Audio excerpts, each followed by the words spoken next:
The house from outside looked like any other ordinary house. It was clean and well presented, and my wife and I thought this could be our future property. And so, after the estate agent had managed to open the jam door, we were shocked when we were hit by the sharp, musky smell and the light mist that paraded the hallway. Looking at each other, we both wanted to leave, but something inside me wanted to take a look inside. The agent stood well behind us.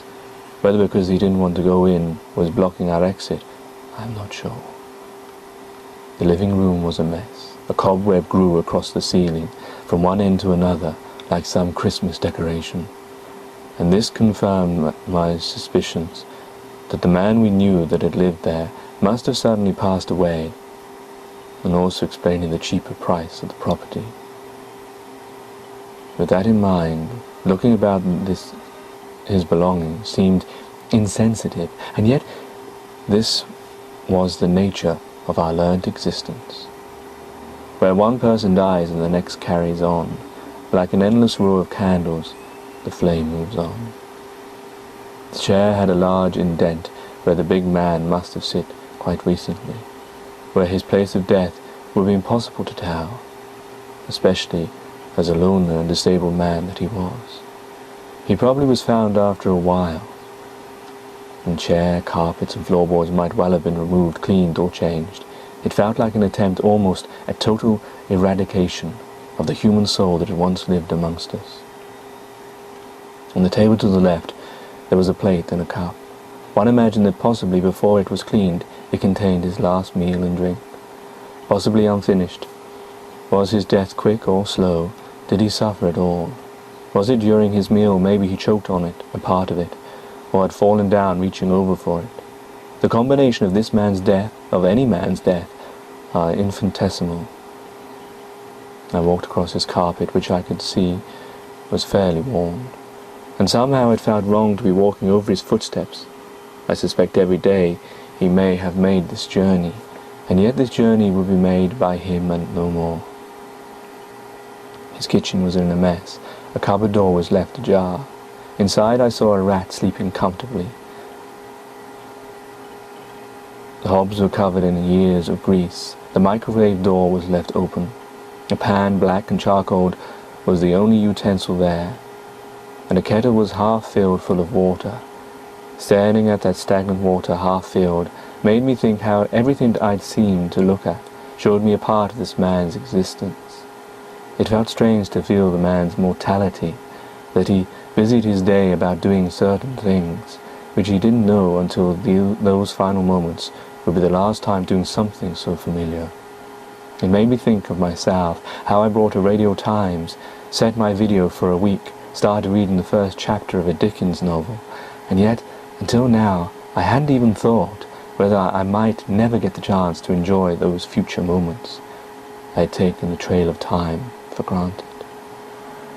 Up his rickety stairs and onto the warped floorboards of upstairs, which squeaked horribly on every footstep, as if your foot would any minute bend and snap right through them. I entered unaware and unalerted into his bathroom, where I found his toilet unflushed. The smell was horrendous, as was the flies. The agent quickly pulled me out and apologized, closing the door behind me, but the last glance of that room was enough to fill anyone's dreams full of nightmares. On the floor was a pile of sick that was hard on the bottom, sticky at the top, flies rolling around in it. And on the dusty wooden toilet seat remained a few splashes of what I assumed was his urine. Even the quick glimpse I had of the bath, with its black rim all around the side where the water was constantly filled, and the black dirty stain by the plug hole, all showed me the degradation of this man's health and his way of living towards the end. My wife went back downstairs with the agent, whilst I ventured into the bedroom. The door had a space where a glass pane used to be. Pushing it aside, it creaked in unison with the floor, and I saw the master bed touching the back of the wall. The bed had no sheets, just the duvet rolled up in the middle. A stain was present on the mattress, and one pillow without cover remained. I imagined that in this place the man spent most of his time. His wheelchair by the bed and a microwave and a flatbed fridge and freezer was being used as a side room table, flocked with flowers and jewelry. His watch was still going. In the silence I could hear each tick and tock. It was an ominous sound, as if his ghost was counting the beat, making me aware that something of him remained in his chamber. I looked through the almost uneventful other rooms, which were dirty and dusty and appeared unused for years, which made me assume that maybe he hadn't always lived this way. Maybe he had a wife and was happy at one time, as I am with mine. And this dawned on me. Could this be more than just a moment of my time? Could it be a snapshot of things to come, that one day I might find myself wallowing in this kind of apartment, that either by health of body or mind I would let go, and as I declined so would the walls around me, almost as if their world became a symbiotic link. As my wife and I, along with the agent, closed the jammed door behind us and walked our separate ways, I couldn't help thinking that a part of me still lingered within that house with the ghost of a man long since gone.